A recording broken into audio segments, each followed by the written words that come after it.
ચાલુ થઈ ગયો રેડી ઓકે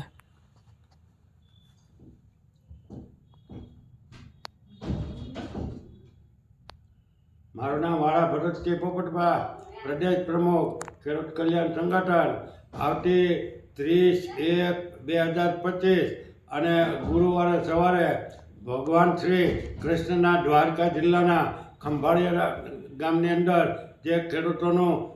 સત્યાગ્રહ સંમેલન રાખેલ છે એના મુખ્ય આયોજક આપણા લોકલાડીલા અને ગુજરાતના કોંગ્રેસ પક્ષના કિસાન મોરચાના જે પ્રદેશ પ્રમુખ છે પાલભાઈ આંબલિયા એક ભારે જહેમત ઉઠાવી અને આ પ્રોગ્રામ કરી રહ્યા છે. એટલે ગુજરાતભરના ખેડૂતોને અને ખાસ કરીને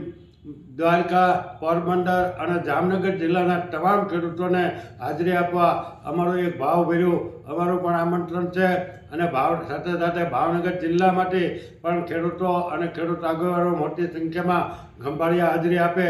એટલે આપણે સૌએ સાથે મળી અને આપણા હક અને અધિકાર માટે એમાં ખાસ કરીને જે પાલભાઈ મુદ્દા ઉપાડ્યા છે એ આપણા ગુજરાતભરના ખેડૂતોને લાગુ પડે એવા છે કે જમીન માપણીની અંદર સરકારે 2015થી અત્યાર સુધીમાં જુદા જુદા ઘટકડા કરી અને ખેડૂતોની જમીન પચાવી પાડવા અને ખેડૂતોના ઘરમાં ભાઈ કુટુંબ પરિવારમાં બાંધણું થાય અને પોતાના સર્વે નંબર ફરી ગયા, પોતાના ખેતર ફરી ગયા, બીજાના ખેતર બીજાના નામે થઈ ગયા, ખેતરો ઓછા વધુ થઈ ગયા. એટલે આ તમામ માપણી છે એ રદ કરવાની છે અને ખેડૂતોને ખેત પેદાશના ભાવ છે એ સરકાર એસી ઓફિસમાં બેહીને કૃષિ વિભાગને ભારતીય કિસાન સંઘ નક્કી કરે છે એ અડધા જ ભાવ આપે છે અને આ ભાવ આપણને 3 ગણા વધારી આપે એવી તમામ ખેત પેદાશના ભાવ બાબતની પણ ચર્ચા થશે. અને પાક વીમામાં સરકારે વીમા કંપનીઓને કરોડો રૂપિયાની માલામાલ બંધી કરી દીધી અને ખેડૂતોને પાયમાલ કર્યા. આવા વગેરે મુદ્દાઓ ખેડૂતોની જે સમસ્યાઓ છે એમાં ઉકેલ માટે આપણે ખંભાળિયા